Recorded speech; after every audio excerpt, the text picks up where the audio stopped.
Bismillahirrahmanirrahim. Assalamualaikum warahmatullahi wabarakatuh.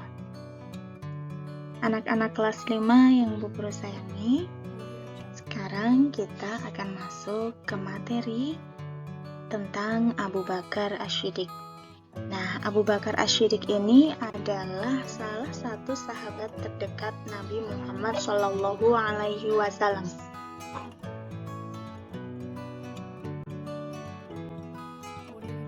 Yang pertama, kita akan mengenal Abu Bakar Asy-Syiddiq terlebih dahulu ya.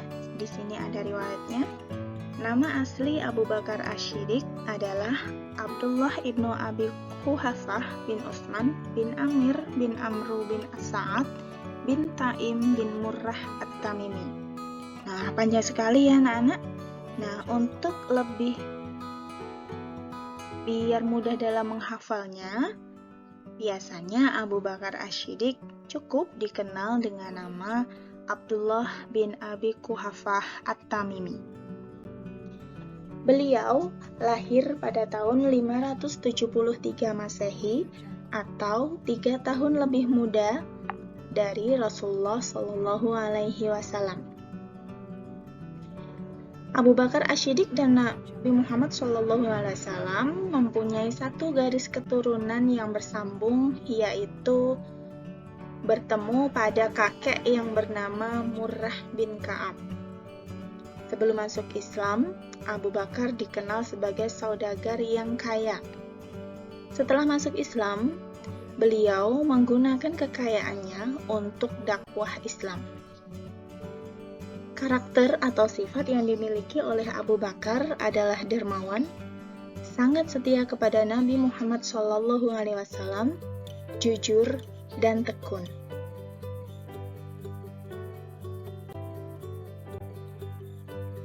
Selain itu, Abu Bakar mendapatkan sebuah gelar.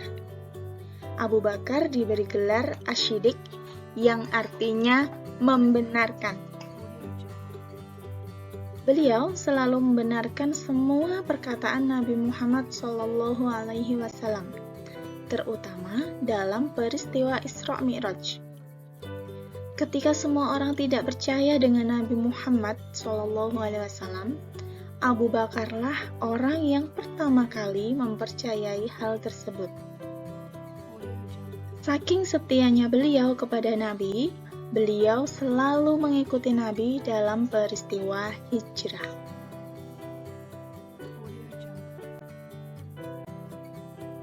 Nah, sekarang kita akan memasuki fase di mana Abu Bakar Asy-Syiddiq menjadi khalifah.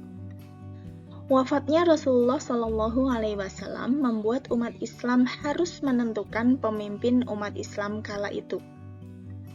Proses pemilihan diawali dengan musyawarah di sebuah tempat yang bernama Saqifah Bani Sa'idah. Pada waktu itu, sahabat Ansor dan Muhajirin berkumpul untuk menentukan khalifah. Baik sahabat Ansor maupun Muhajirin mengemukakan pendapatnya dan merasa paling berhak menjadi khalifah. Akhirnya, Abu Bakar radhiyallahu anhu dibaiat menjadi khalifah secara aklamasi atau ditunjuk secara langsung. Mengapa Abu Bakar yang dibaiat menjadi khalifah? Ada beberapa alasan yang memperkuat untuk penunjukan khalifah Abu Bakar. Yang pertama, Abu Bakar radhiyallahu anhu merupakan sahabat terdekat Nabi Muhammad SAW. Yang kedua, Abu Bakar termasuk orang yang pertama kali masuk Islam, atau biasa kita menyebutnya dengan istilah as-sabiqunal awwalun. Yang ketiga, Abu Bakar memiliki sifat yang jujur, adil, arif dan bijaksana, tegas, dan berwibawa.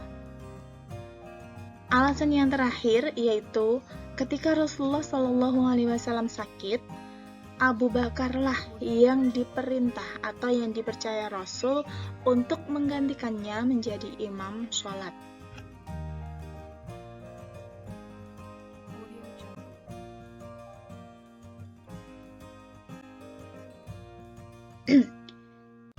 Kemudian permasalahan yang dihadapi pada masa kekhalifahan Abu Bakar Asy-Syiddiq. Wafatnya Nabi Muhammad SAW ternyata menimbulkan banyak sekali permasalahan, terutama dalam kalangan umat Islam sendiri. Yang pertama, munculnya nabi palsu. Wafatnya nabi memberikan kesempatan pada oknum-oknum untuk mengakui dirinya sebagai nabi palsu. Kemudian yang kedua, muncul gerakan kaum riddah atau murtad. Kaum riddah ini beranggapan bahwa mereka beragama Islam hanya ketika Nabi Muhammad SAW hidup saja. Ketika Nabi sudah wafat, mereka beranggapan mereka berhak keluar dari Islam. Kemudian yang ketiga, munculnya gerakan mogok zakat. Gerakan mogok zakat ini muncul ketika wafatnya Rasulullah SAW. Mereka hanya tunduk dan takluk kepada Nabi Muhammad SAW, tapi tidak takluk kepada pemimpin berikutnya, yaitu Khalifah Abu Bakar Asy-Syiddiq. Nah, untuk memerangi permasalahan tersebut, Abu Bakar Asy-Syiddiq mempunyai cara-cara yang jitu. Yang pertama yaitu Abu Bakar Asy-Syiddiq berhasil menumpas nabi palsu. Nabi-nabi palsu ini ditumpas oleh Abu Bakar Asy-Syiddiq beserta pengikutnya. Yang kedua, Abu Bakar Asy-Syiddiq berhasil memerangi kaum riddah. Di sini, Abu Bakar Asy-Syiddiq melakukan peperangan. Ya, perang ini dikenal dengan Perang Yamamah. Perang Yamamah adalah perang antara kaum muslim dengan kaum riddah. Dimenangkan oleh kaum muslim. Kemudian yang ketiga, menertibkan kaum yang tidak mau membayar zakat.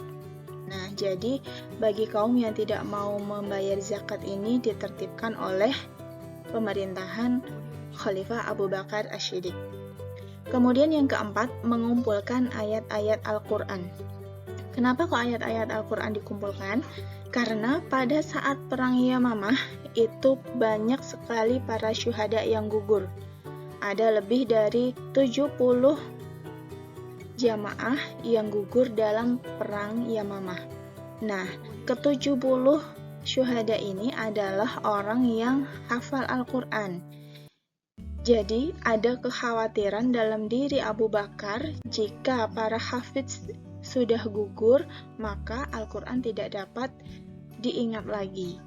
Maka beliau memiliki inisiatif untuk mengumpulkan ayat-ayat Al-Quran yang saat itu masih tertulis di pelepah kurma, batu, dan tulang-tulang unta. Itu ya. Kemudian yang terakhir yang dapat kita ambil dari keteladanan Abu Bakar Asy-Syiddiq adalah bahwa Khalifah Abu Bakar adalah orang yang jujur. Dia mengakui jika dirinya selaku pemimpin bisa saja salah dan mempunyai kelemahan karena beliau adalah manusia biasa. Sehingga beliau menerima kritik dari masyarakat dan nasihat dari sesama sahabat sangat penting. Saat kebenaran tersebut datang dari Al-Quran dan hadis, Khalifah Abu Bakar dengan penuh keyakinan membenarkan isi kandungan Al-Quran dan hadis serta menegakkannya, sebagaimana ia menegakkan aturan zakat. Demikian ya anak-anak mengenai keteladanan Abu Bakar Asy-Syiddiq. Mudah-mudahan penjelasan dari Bu Guru bisa dipahami, bisa dimengerti oleh anak-anak. Sekian dari Bu Guru, kita sambung ke materi berikutnya. Terima kasih. Wassalamualaikum warahmatullahi wabarakatuh.